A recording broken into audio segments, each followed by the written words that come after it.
छोटी चिड़िया अभी नदी पे पानी पीने गई ही थी कि वहाँ गोरी कौवी आ जाती है। वो अपनी गंदी चोंच के साथ आकर चिड़िया के पास बैठ जाती है। चिड़िया चिड़िया रुको, पहले मुझे पानी पी लेने दो, तुम बाद में पी लेना। गोरी बहन बुरा ना मनाना, आप किसी से भी पूछ ले, आपकी चोंच बहुत गंदी है, आप पहले अपनी चोंच धो ले फिर पानी पीना नदी से।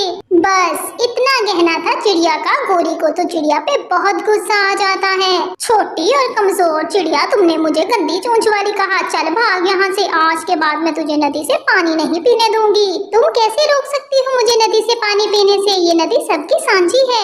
दोनों में लड़ाई शुरू हो जाती है। गोरी कौवी तो चिड़िया को मारने लगती है। उन दोनों का शोर सुनकर चाचा कबूतर वहाँ पे आ जाता है। क्या बात है, क्या बात है, तुम लोग क्यों लड़ाई कर रही हो?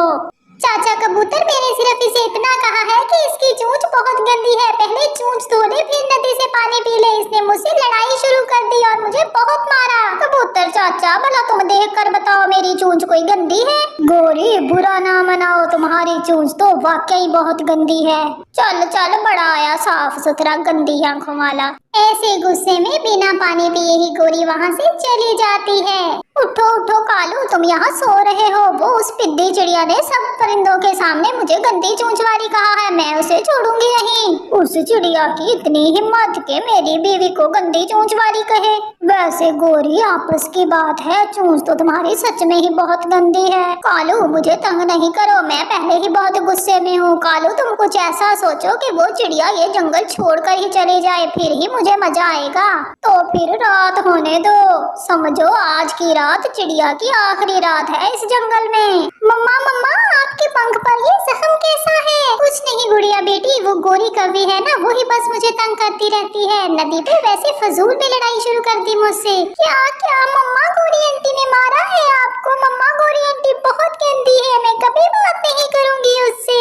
नहीं नहीं गुड़िया बेटी, छोटे बच्चे बड़ों को ऐसा नहीं कहते। और फिर रात हो जाती है, सब सो जाते हैं। जाग रहे थे तो सिर्फ कालू और गोरी। गोरी कहाँ है वो मेरी लकड़ियाँ काटने वाली आ रही? मैं उस चिड़िया को अभी मजा चखा कर आता हूँ। जिस पेड़ पे उस पिद्दी चिड़िया का घर है वो पेड़ ही काट देना कालू, तुम फिक्र ही ना करो मेरी प्यारी गोरी। और फिर कालू कौवा आरी लेकर घर से निकलता है। वो सीधा चिड़िया के घर की तरफ जाता है और फिर कालू शाख काटना शुरू कर देता है। आहिस्ता आहिस्ता जिस शाख पे चिड़िया का घर था वो शाख काट देता है।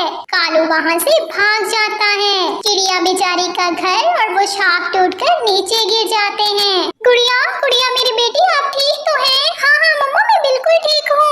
मम्मा आपको तो चोट नहीं लगी? नहीं नहीं मेरी बेटी, मुझे तो ये समझ नहीं आ रही कि शाख इतनी जल्दी टूट कैसे गई, ये तो बहुत मजबूत थी। लगता है इसे किसी ने लकड़ी काटने वाली आरी से काटा है, ये खुद ब खुद नहीं टूटी। सुबह हो जाती है। वो माँ बेटी अपने घर के पास बैठी होती है कि वहाँ तोता और कबूतर आ जाते हैं। अरे चिड़िया, ये क्या हो गया? कबूतर चाचा, कल जो नदी पे गोरी से मेरी लड़ाई हुई थी, ये सब उसी ने किया है। जिस डाल पे मेरा घर था वो डाल उसने काट दी और मेरा सारा घर टूट गया। बहुत बुरा किया जिसने भी किया, ये बहुत बुरा किया। चिड़िया चिड़िया, तुम परेशान नहीं हो, जो मेरे घर के पास एक दरख्त है, तुम वहाँ पे घर बना लो। नहीं नहीं कबूतर, मैं इस जंगल में नहीं रहूंगी जहाँ पे इतने जालिम पंछी रहते हो।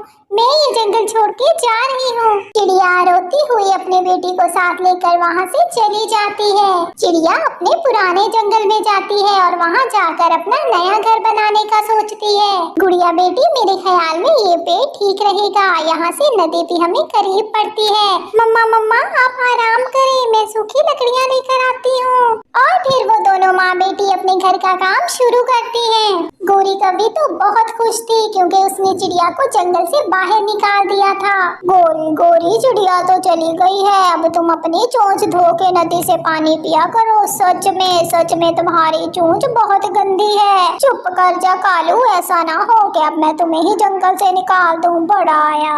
कालू डरता हुआ वहाँ से चला जाता है। शाम तक काम करने के बाद चिड़िया और गुड़िया ने अपना नया घर बना लिया था। गुड़िया बेटी देखो, यहाँ पे कितना अच्छा लग रहा है, यहाँ पे वो गंदी चोंच वाली भी नहीं है। जी जी मम्मा, और देखो नदी का पानी कितना ठंडा और साफ है। मिठू तोता पानी पीने के लिए नदी पे आता है तो वहाँ पे गोरी भी आ जाती है। गोरी गोरी तुम्हारी चोंच तो बहुत क्या हुआ है मेरी चोंच को? बोलो बोलो, चुप क्यों कर गए? मिठू तोते को चिड़िया वाली बात याद आ जाती है। बहुत साफ है तुम्हारी चोंच। ऐसा कहकर मिठू तो वहाँ से चला जाता है और गोरी बिना चोंच धोए उसी गंदी चोंच से पानी पीने लग जाती है। अब तो कोई पंछी भी गोरी के पास भी बैठना पसंद नहीं करता था क्योंकि उसकी चोंच बहुत गंदी थी।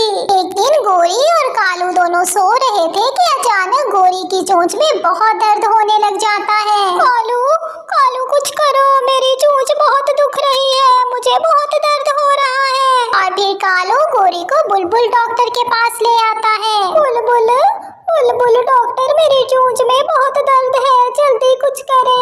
और फिर बुलबुल गोरी की चोंच चेक करती है। मैं तो कुछ नहीं कर सकती, इतनी गंदी रहने की वजह से तुम्हारी चोंच तो कल सड़ चुकी है। अब इसका एक ही हल है, इसे काटना पड़ेगा। ये सुनकर गोरी रोने लग जाती है। नहीं नहीं, ऐसा नहीं हो सकता, मैं चोंच के बिना कैसे जीऊंगी? सब पंछी तो तुम्हें कहते थे कि अपनी चोंच धो लो, तुमने उस चिड़िया बेचारी का घर भी तड़वा दिया और अपनी चोंच नहीं धोई तुमने। अब कटवा लो चोंच। बहुत दर्द है, मैं दर्द से मर रही हूँ। तो फिर क्या चोंच काट दूं मैं? बुलबुल गोरी की चोंच काट देती है और फिर गोरी रोती हुई कालू के साथ घर आ जाती है। अब तो गोरी किसी को मुंह दिखाने के लायक नहीं रही थी क्योंकि चोंच के बिना तो वो बहुत बुरी लग रही थी। सभी परिंदों, मैं अपने किए पे बहुत शर्मिंदा हूँ। अगर मैं अपनी चोंच साफ रखती तो ऐसा कभी ना होता। प्यारे दोस्तों, अगर आपको हमारी कहानियाँ अच्छी लगती हैं तो हमारे चैनल को सब्सक्राइब कर दें।